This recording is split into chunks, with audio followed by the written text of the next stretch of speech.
Hello, Bitcoin. This is Dalcor here from Bitcoin ASIC Hosting.com, bringing you another unboxing video. As always, the box is empty because I get just too excited when I get here, and honestly, this one really took the cake for some interesting installation issues.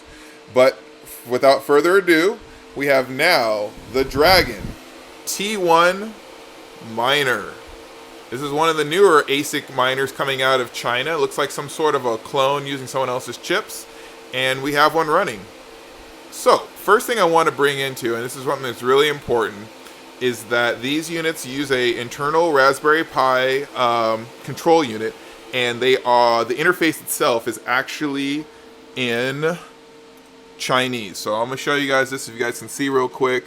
Just it's all in Chinese. I'm not going to go there and have you guys look at all my account information, but it is in Chinese. So first thing that I found is when you're setting up one of these, do set it up with Google Chrome so you can do the translate into English, because you're going to need to see that to be able to understand what buttons to push, unless you have good understanding of Chinese charactering.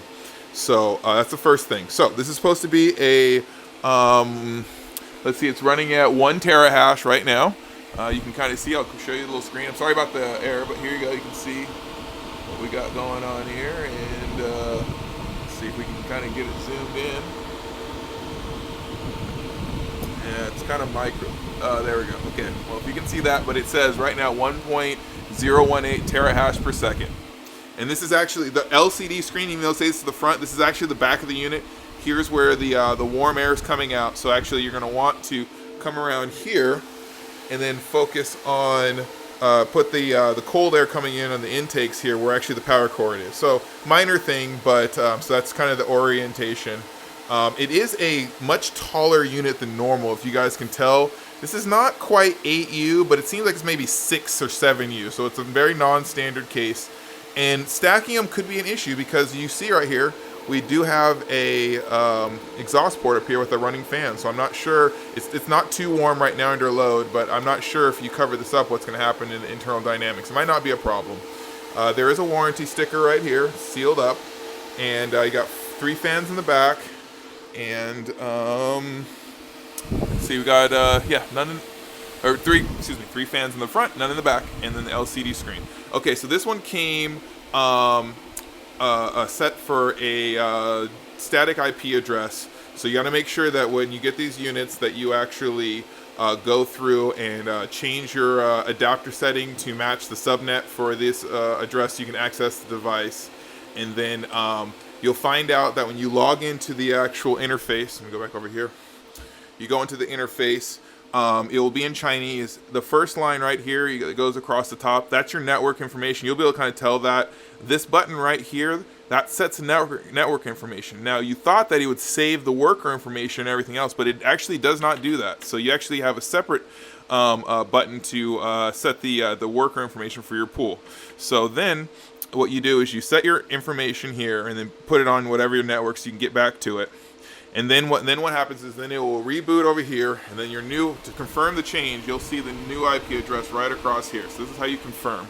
But you'll have no mining information, but just temperature information. So that's how you know you have network information, but you do not have mining action going on. Next thing is under here you're going to have the pool, your worker, and password.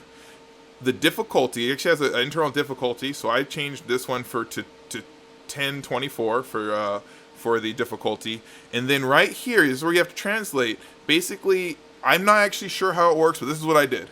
I basically put the pool information in here. I hit this button, and it says start and close. I just hit it at close, and then basically literally turned off the machine. And this one says power automatically. I set it to that, and then saved it. Turned off the machine. Brought the machine back up, went through the entire cycle, and voila, it's mining. Okay, so now, so this is the Dragon T1 miner. Now, the most important thing is you guys are probably wondering power usage. So right now, it is doing 1.018 terahash per second.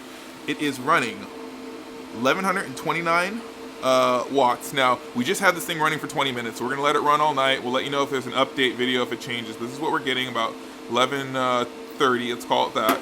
And of course, at 120 residential power, we are getting 9.51 amps.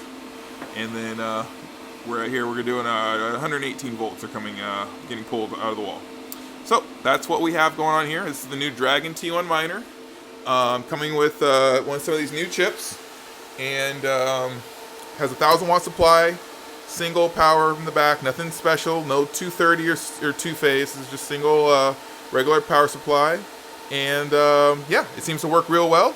We got it going. We actually have another one here, and actually another one. We're just waiting for DHL to bring the other one. We're about to set this one up right here. And yeah, these coming out of China, and I hope you guys enjoy. Thank you. This is Dalcor with Bitcoin ASIC hosting. You can go to our website if you need any kind of dedicated hosting, consulting, or co-location for your ASIC mining gear. And you can either go to our website at bitcoinasichosting.com, or you can email us directly at hosting@bitcoinasichosting.com. Again, this is Dalcor. Cheers.